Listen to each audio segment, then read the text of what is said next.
고린도 전서 12장 1절로 3절 말씀 우리 한 목소리로 봉독하겠습니다.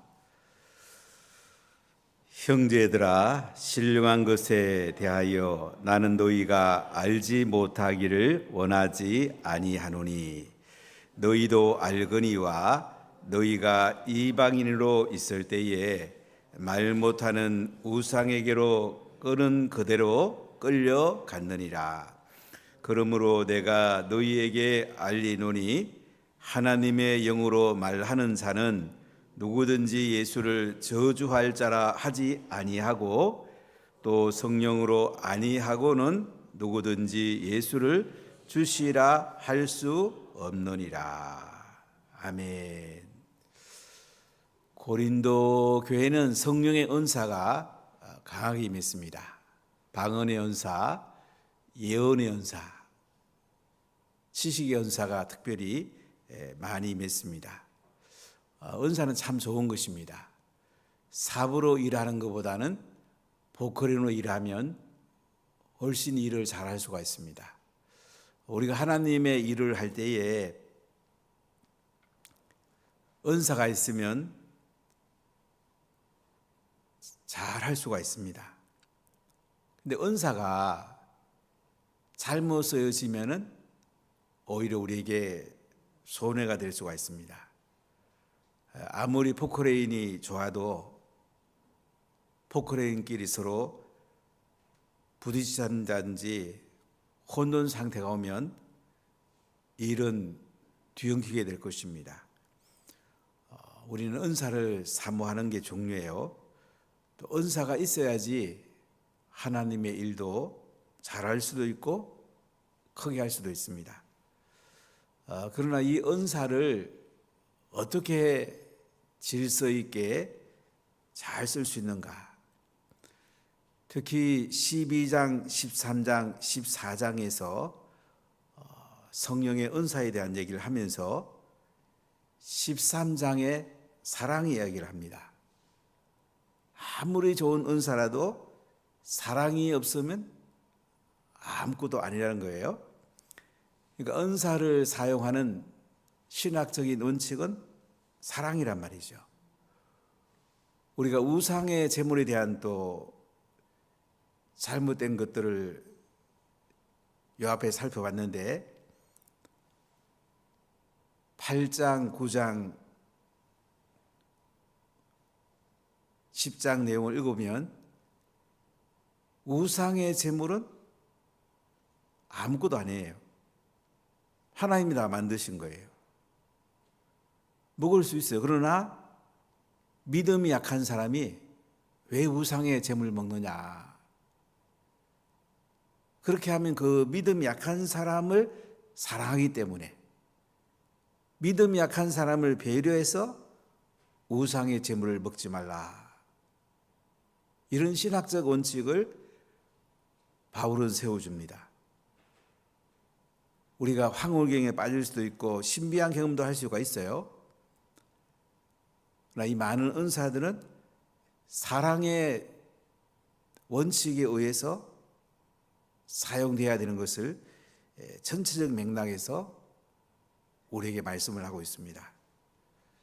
그렇기 때문에 우리의 신앙생활은 하나님을 사랑하고 예배를 잘 드리는 것과 이웃을 사랑하고 덕을 세우는 것이 가장 소중하다는 큰 원리 가운데서 우리의 삶을 살아야 될 것을 말씀하고 있는 것입니다. 자, 오늘 12장 1절 같이 읽어볼게요. 형제들아, 신령한 것에 대하여 나는 너희가 알지 못하기를 원하지 아니하노니. 신령한 것, 헬라어로는 포누마라는 단어가 들어있어요. 스피리추얼, 신령하다. 이게 무슨 얘기입니까? 영적인 것, 성령의 은사에 대해서는 너희가 알지 못하기를 원하지 않는다. 성령의 은사에 대해서 너희가 정확하게 바르게 알기를 원한다고 바울은 오늘 형제들, 고린도 성도들에게 말하고 있습니다. 특히 이 고린도 교회는요, 이방신을 섬기는 신전이 있었기 때문에 그들이 신전에서 이방신을 섬기고 밤새도록 춤추고 이 황홀경에 빠지는 경우가 종종 있었습니다. 그래서 2절에 이렇게 말합니다. 같이 읽어볼까요? 너희도 알거니와 너희가 이방인으로 있을 때에 말 못하는 우상에게로 끄는 그대로 끌려갔느니라. 이방인으로 있을 때에, 고린도 교인들은 예수님 안 믿을 때에 그들이 디오니시스 신전에서 산 위에서 우상을 숭배했습니다. 거긴 또 상기들이 한 1000여 명 있어서 또 성적 관계도 맺고 춤추고 그러다 보면 황홀경에 빠지는 경우가 있었습니다. 우상에게로 끄는데 그대로 끌려갔다. 우상이 끄는 그대로 끌려갔다. 우상을 숭배하고 무당들 칼을 타기도 하고 황홀경에 신비한 경험을 할 수가 있습니다. 우리가 신비한 경험하는 거 우리에게 필요합니다.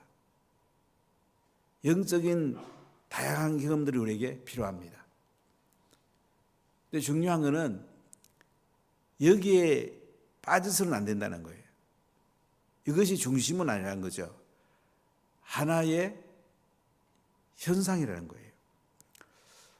한 번은 한소망교회에 유영 목사님하고 싱가포르를 같이 이제 셀교회를 탐방을 갔는데 가다가 저보고 그래요. 이 목사님 보세요. 제 손에 금가루 보입니까? 금가루가 이게 이곳저곳 있어요. 우리 교회는 자꾸 기도하면 금가루가 날리는데 뭐 이런 얘기를 해요. 그래서 금가루 날릴 수 있죠. 또 산불아이가 이게 금리로 바뀔 수도 있죠. 그러나 거기에 중심을 두면 안 돼요. 그건 하나의 현상이에요. 하나님이 살아계시구나. 하나님의 능력이 많구나. 하나님 기적이 행할 수 있지. 뭘 못 하시겠어요? 근데 거기에 중심을 두면 안 되는 거야. 그냥 한번 금가루 날리는가 보다. 금리로 바뀌었구나. 금리로 바뀐 건 나쁠 거 뭐 있어요? 비난할 것 없어요. 다양한 경험들이 있죠. 저도 예수 믿게 된 것이 신비한 경험들을 참 많이 했어요. 환상을 많이 보고 또 주님으로부터 많은 또 음성도 들어보고 거기 빠지면 안 돼요. 제가 이제 1978년 예수님 만나고 81년에 너무 하나님이 신비하게 저보고 목회자가 되라고 그래서 서울의 합신이라는 신학교 초등학교 선배가 하도 그곳에 좋다고 그래서 한번 가서 거기 면접만 하더라고요. 어떻게 신학교 오려고 그러냐 그래서 제가 영적 경험한 얘기를 해서 그랬더니 세 분의 면접관 교수님이 상당히 유명한 분들이에요. 동시에 옆으로 고개를 돌리드시더라고. 안 되는가 보다. 안 돼요. 당신 교단 손에 지금 내 손인가 하고 그냥 나왔어요. 정신 나서 이제 면접하는데 차영배 교수님이 왜 신학교 왔냐고 그래서 예수님이 저보고 주의 종이 되라고 하라는 거 영적 경험을 얘기했더니 이분이 무릎을 탁 치시면서 이건 참 좋은 경험이네. 근데 신학교 와서 자꾸 떠들면 안 돼. 말씀 앞으로 나와야 돼. 그것이 저에게 큰 은혜가 됐어요. 우리가 다양한 경험할 수 있죠. 방언도 할 수 있고 예언도 할 수 있고 병든자도 날 수 있고 여러 가지 경험할 수 있죠. 그러나 그것이 핵심은 아니에요. 제가 며칠 전에 한 목사님을 만났더니 그 목사님 교회에서 이제 한 성도가 이제 눈이 안 보이는 거예요. 실명을 했어요. 기도했는데 눈이 돌아왔어요. 눈이 보이게 된 거예요. 그러면 실명해도 주님이 함께하면 눈 보일 수 있죠. 암덩어리도 날 수 있죠. 하나님이 하시는데 못할 게 뭐가 있겠어요? 그런 다양한 경험할 수 있어요. 아픈 사람에게 병 고치는 것보다 더 중요한 것도 있겠어요. 우울증 걸린 사람들 예수 믿고 우리가 얼마나 많이 고쳤습니까? 하나님이 싫어하시죠. 우리가 이 은사들은 다양한데요. 병 고칠 수도 있고 환상을 볼 수도 있고 방언을 할 수도 있고 예언을 할 수도 있고 또 지식의 은사를 통해서 우리가 신비한 경험들을 할 수 있어요. 제가 이제 박사학위 할 때에 랄프 레이브 교수님이 저를 많이 가르쳐 주셨는데 이제 그 리전트 신학교에 저 지도하신 분은 폴문이라는 분인데 그분하고 얘기하다 제가 깜짝 놀랐어요. 이분은 신학교 다닐 때 너무 바빴다고 그래요. 그래가지고 헬라어, 히브리어 시험 공부할 시간이 없을 정도로 그렇게 바빴대요. 근데 신비한 게 히브리어 시험을 보는데 문제 보고 나면 이렇게 참 위에 답이 딱 나오더래. 그럼 답 적고. 헬라어 시험 볼 때도 문제 읽으면 바로 앞에 이 답이 딱 이렇게 나오더래. 그리고 또 적고. 그런 경험 할 수 있죠. 그래서 사업시험 공부할 때 헌법시험 가운데 우리 헌법상 평등권을 논하라. 자, 그 문제를 이렇게 흰천이 내려졌는데 그 쓰인 걸 보고 저는 그때 1차가 못 됐어요. 그 다음에 1차 되고 2차 시험 보러 왔는데 이번에도 하나님 문제 가르쳐주려나. 제가 불경한 마음을 가지니까 하나님이 아무것도 안 보여주더라고요. 시험 문제도 가르쳐줄 수 있고 답도 가르칠 수 있고 수능 시험 치는 자녀에게 하나님이 뭐 신비하게 할 수도 있어요. 그러나 오늘 바울이 말하는 건 뭐냐면 그것이 핵심이 아니란 거예요. 우리의 핵심이 뭐예요? 제가 아는 한 장로님은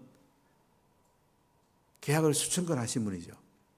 계약만 하려고 그러면 상대방이 어떻게 하려고 그러는지 이렇게 다 하나님 보여준대요. 이렇게 하면 네가 유리한 계약을 한다. 지식의 은사가 있는 거예요. 은사가 임하면요 신비한 것들이 많이 나요. 근데 중요한 건 뭐냐면 이런 여러 가지 은사들 뭐 보여주기도 하고 학울경에 빠지기도 하고 기적도 나타나고 막 놀란 일들이 나는데 거기에 빠지면 안 된다는 거예요. 얼마든지 일어날 수 있어요. 기도하고 병 낫는 경우 뭐 얼마든지 있을 수 있죠. 하나님 참 대단한 분이에요. 그런데 오늘 사도 바울이 고린도 교회를 향하여 하는 말이 뭐냐면 대원칙이 있다는 거죠. 그럼 대원칙이 뭐냐? 3절 읽어볼까요? 그러므로 내가 너희에게 알리노니 하나님의 영으로 말하는 자는 누구든지 예수를 저주할 자라 하지 아니하고 또 성령으로 아니하고는 누구든지 예수를 주시라 할 수 없느니라. 자, 바울은 성령의 은사에 대해서 대원칙을 이야기합니다. 하나님의 영으로 말하는 자는 누구든지 예수를 저주할 자라 하지 아니한다. 하나님의 영, 성령으로 말하는 자를 어떻게 한다고요? 누구든지 예수를 저주할 자라 하지 아니한다. 무슨 말입니까? 이 당시 핍박이 있었습니다.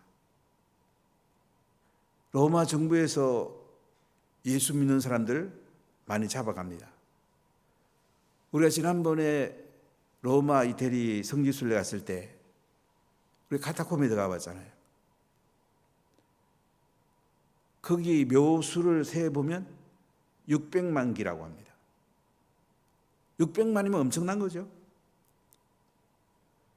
수많은 사람들이 예수 믿는 것 때문에 지하 공동묘지에 살면서 어린아이 묘지도 보면 있잖아요. 신앙 지키려고 그들은 생명을 걸었어요. 이 당시 로마 시대 인사가 뭐냐면 황제가 주님이십니다. 황제가 큐리오스입니다. 이렇게 만날 때마다 서로 인사하는 거예요. 예수 믿는 사람은 그렇게 할 수 없잖아요. 황제가 주님이 아니잖아요. 예수님이 주님이십니다. 그럼 잡아갑니다. 화형당하기도 하고 사자의 밥이 되기도 하고. 그래서 그런 공동묘지에 이렇게 살았어요. 이런 핍박의 시대를 견디기 때문에 지금 기독교가 있는 거예요. 그런데 여기에 보면 예수를 저주할 자라. 근데 어떤 사람은 자기 생명을 건지려고 로마 칼리나 다른 사람 앞에 예수님을 저주하는 거예요. 예수님 뭐 하나님 아들 아니야. 그럼 뭐 예수 믿는다고 구원받냐 뭐. 이렇게 잠깐 모면하는 거예요. 그리고는 교회 와가지고 막 그것도 다 하나님이 하셨다. 이렇게 말하는 사람이 있다는 거죠. 이 사람은 성령을 받은 게 아니다. 하나님의 영으로 말하는 자라 이렇게 예수를 저주할 자라고 할 수가 없다. 그러니까 성령의 은사를 받은 사람, 성령 받은 사람의 가장 중요한 게 뭐냐면 오늘 3절 후반부에 뭐라고 그래요? 또 성령으로 아니하고는 누구든지 예수를 주시라 할 수 없느니라. 성령으로 아니하고는 예수를 주시라고 할 수 없단 말이에요. 성령이 임하지 않고는 예수님이 주님입니다. 이렇게 할 수가 없어요. 특히 초대 교회는 생명을 내놔야 되는데 예수님이 주님입니다. 잡혀갑니다. 지금 북한만 해도 그렇죠. 예수님이 주민이라고 하면 어떻게 해요? 정지수용소로 끌려갑니다. 어제 신문에 보니까 조선일보에 북한 땅에서 많은 10대들이 처형을 당했대요. 참 가슴 아픈 이야기죠. 공포정치를 하는 거예요.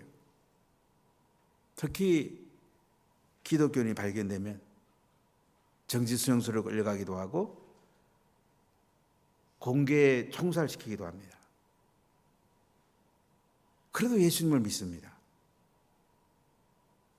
우리가 얼마나 편안합니까? 대한민국만큼 예수님 잘 믿기 좋은 나라가 어디 있어요? 너무 편안하니까 기도도 안 하고 전도도 안 하고 제자도 안 삼고 자기 위안만 찾고 자기 평안이나 찾고 자기만 잘 되면 되고. 그럼 기독교는요 내리막길로 갑니다. 후대에 어떻게 복음을 전하라고 할 수 있겠어요? 성령으로 아니하고는 누구든지 예수를 주시라 할 수 없단 말이에요. 지적 동의만 가지고는요 예수님을 언제든지 부인할 수가 있어요. 지적 동의만 가지고는 예수님이 나의 주인이 될 수가 없어요. CCC라든지 많은 선교단체가 복음 전하고 예수님을 구주로 영접하기만 하면 구원받는다. 우리에게 좋은 시작은 됩니다. 잘못하면 싸구리 복음이 될 수가 있어요. 예수님은 우리의 구주이면서 또한 뭐예요? 주님이십니다. 예수님이 나를 위해 십자가에 피 흘려 죽으시고 부활하심으로 예수님을 믿으면 그분이 나의 세이버예요. 구주가 됐어요. 그런데 그것만 갖고는 안 돼요. 그분이 내 삶의 주인이 돼가지고 내 삶을 이끌어가고 주인 대신 예수님께 내가 전적으로 의지하고 그분께 순종할 때에 그때 우리가 구원받는 것입니다. 싸구리 복음은 예수님을 나의 구주로 믿기만 하면 된다. 이렇게 하기 쉬운데 아니에요. 그분이 나의 주님이세요. 내 모든 게 하나님 거란 말이에요. 생명 걸고 예수 믿었는데 물질의 10분의 1을 하나님께 못 드린다. 지옥 갈 가능성이 많다는 저런 생각해봐요. 10분의 1도 하나님께 못 드는데 천국 가겠어요? 일주일에 주일에 예배를 드리고 하나님 앞에 기도하지 않는다. 성령을 받는 누가 기도를 안 하겠어요?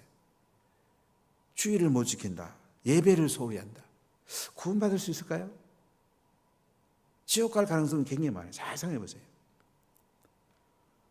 우리가 오늘날 너무나 편안하다, 너무나 이 싸구려 복음이 많이 들어가다 보니까 예수님이 나의 주님이라는 이 한마디에 내 생명을 걸 수 있느냐?